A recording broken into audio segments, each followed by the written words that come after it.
Hey everybody, welcome back to the channel.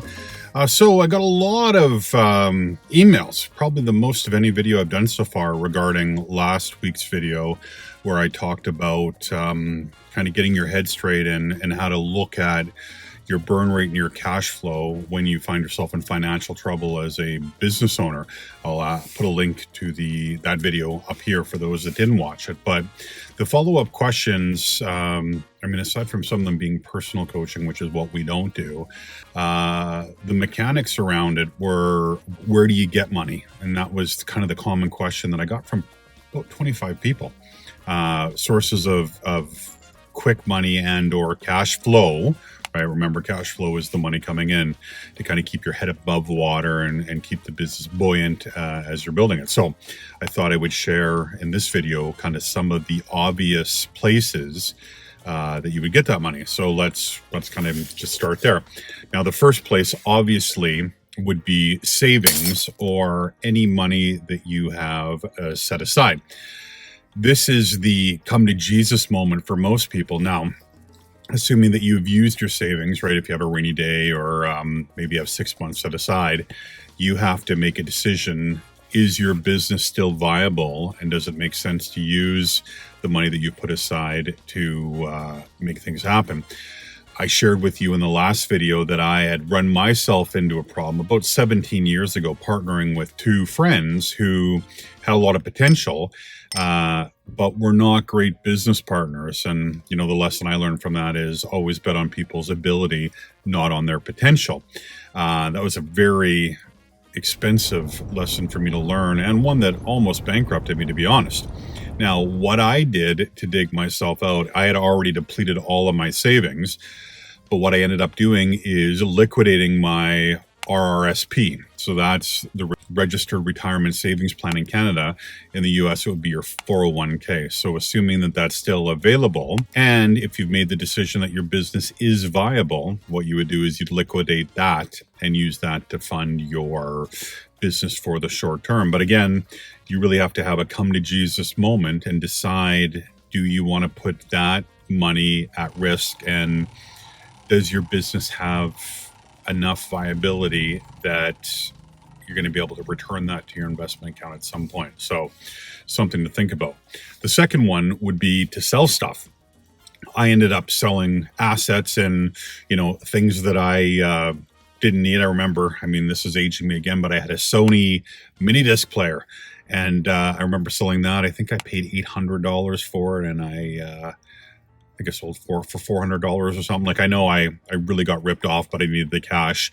And I looked around the house, sold camera equipment, an old stereo system I had from university, a lot of that stuff just to gather money. And, you know, thinking back, that was just a drop in the bucket. My minimums on my credit cards were enormous back then, but I liquidated. So if you have a second car or, you know, a collector car or memorabilia that's for sale, look around you on things that you don't need, again, to generate revenue, and liquidate those if you can. Third thing is the bank. Assuming that you haven't got yourself into major credit problem yet. Often you can go to the bank and get a line of credit if you own your house, or, you know, if you have a good credit rating, an operating line, if your business has been in business for a while. And so that would be one place to have a look at. But again, the bank will often look at your cash flow and your burn rate, which we talked about in the last video. And so if that doesn't look good, you might need to go to a secondary financial institution, could be a credit union, or kind of even private equity, somebody that will lend you money at a pretty high rate. And there's lots of those. You can find those just by normally talking to bankers. They'll tell you other financing companies that are available. Sometimes it's called gap financing or factoring if you're trying to finance orders, or, you know, you're having a hard time collecting on your AR, those types of companies. But you would be exploring those. And even if you don't need to right now, you should explore those just to know what's available. Fourth one, friends and family. I might even put friends and family right after selling stuff. again, it's a bit dangerous because just like liquidating out your retirement fund, you don't want to burn up your parents or your siblings or your spouse's family's money if you don't think that you're going to be able to earn it back. With friends as well. I mean, I have a lot of friends, friends ask me for money to bail them out of shitty business ideas. I don't do it.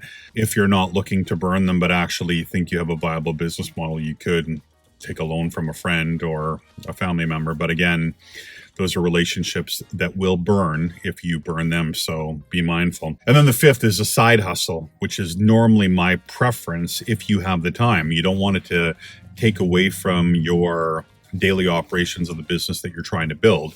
But a side hustle can be a great way to do it. Back when my tech company was in trouble, I did, as I talked about in the last video, a lot of evening and weekend conferences, but for shitty markets, right? Not the normal markets that I went after, but like the very small chambers of commerce and business improvement areas and industry associations, the ones that might have 60 members. And I remember, I drive an hour to make $250, which at that time was probably 10% of what my speaking rate was. And I would do a couple of those a week. On the very quiet hush-hush, because I didn't want my main market to know, just to pay the minimums of my credit cards. And so that, again, I did what it took. And I probably, even when I started Think Tank back in the day, I thought about bouncing on the weekends, right? Being a doorman on the weekends, like other little things I could do to prop the company up as it grew. And so a side hustle really is a way that you go about it.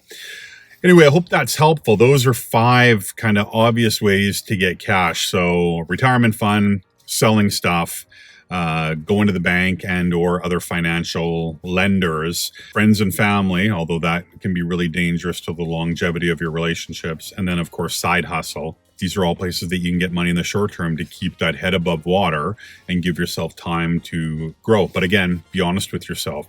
You don't want to put good money after bad. If you don't have a clear path of how you're going to get out of it, sometimes the bravest thing is to put a bullet in your business model, lick your wounds, save up your money, and get ready for the next attempt. Anyway, as always, if you have any questions, you can put them in the comments. But again, because this is a bit sensitive, you can email me at chris@goceo.com. And if you have more questions around this, I often take it for granted and I forget that it's been over 17 years since I found myself in this situation. But even when I talk about it, I kind of go back to that, sick stomach for 3 weeks at a time. I'd be up at night worried about how to pay the mortgage and to pay staff and to pay bills. And I remember my minimum credit card payments were daunting. And I was, robbing from Peter to pay Paul and taking cash advances on certain credit cards to pay other ones, and just a lot of creative financing. And luckily I worked my way out of it, but it was stressful. So if you find yourself there, nothing to be embarrassed about, but you can get out. Just be creative and hustle frickin' harder than you've ever hustled before. But you and, the future of your business is worth it. Anyway, remember, gladiators eat first, if only Ichiban and craft dinner when you're having tough times. But you have the ability to change things, so get after it. Don't leave anything on the table. Get it all out there and make it happen. See you in the next video.